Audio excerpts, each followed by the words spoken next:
it's really hard for any company these days to sell themselves, their brand, their product. And it's becoming harder. It's going to be harder. I'm going to go through that in a lot of detail. And maybe to kind of crystallize it, I had an opportunity about 2 or 3 months ago to sit down with this company called AMD. And what they do was they were actually the company behind the analytics for Obama's campaign. So I'm not going to go into a political discussion with you, but I think it's a very interesting business case. Because as you guys recall, it's not been too long ago, right? We all kind of got into this election a little bit, maybe. And what was the context? You know, Romney came out of clearly a very difficult primary, but he actually had a little bit of an advantage, a little bit of a headwind, didn't he? He had more money. He had a lot more money than Obama did, actually. He had the benefit of Obama maybe a bit damaged with everything that was going on. He had his own issues and challenges, clearly. But one thing that was pretty clear was Romney got outmaneuvered in the campaign. He got outmaneuvered on a lot of fronts. One maybe that you didn't understand was how he got outmaneuvered from a technical perspective, a technology perspective. And I'm not talking about social media. I'm not talking about Obama being, quote unquote, the first social president. He was that, but that was kind of the campaign before, and he certainly parlayed that and probably outmaneuvered Romney there too. I'm talking about who was really at stake and how was the election won. Wasn't it won with, you know, this very thin part of undecided voters? And as you got into this problem, I sat down with these guys from this company. They explained to me in pretty gory detail, it's not just the undecided voters, right? It was a small part of them. What do I mean by that? Well, what these guys were able to figure out was that maybe what we're targeting is these folks from Ohio who are basically swing shift laborers, right? You know, they're on multiple shifts. And the point is that, you know, obviously television ads are what was really kind of the play there. And they didn't go off the television ads, they did a lot of that too.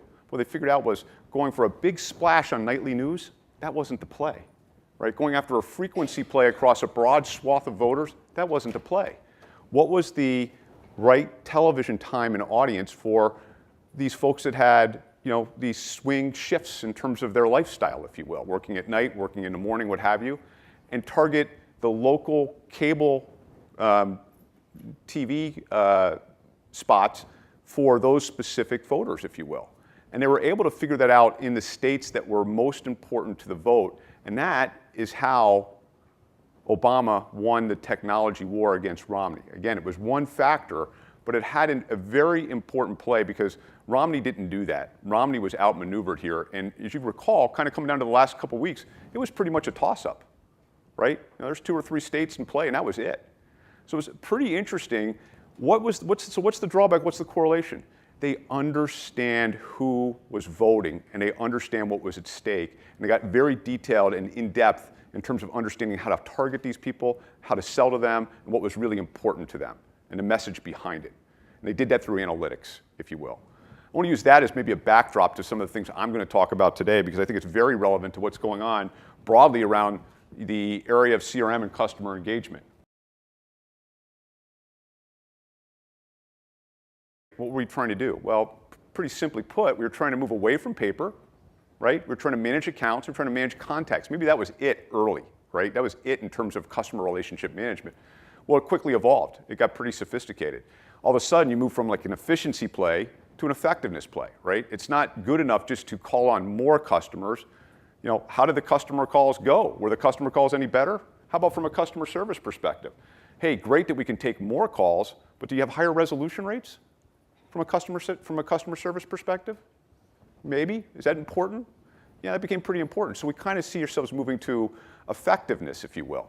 And I would say, you know, as you kind of move forward, CRM became pretty sophisticated to the point where, you know, cloud kind of changed everything, if you will. Give Salesforce a lot of credit. You know, they did a transformation. I actually worked for Salesforce for a couple of years, so I think what they did was transformational in the world of CRM because they brought the functionality along with the ease of use and along with the adoption, and that's what CRM was lacking.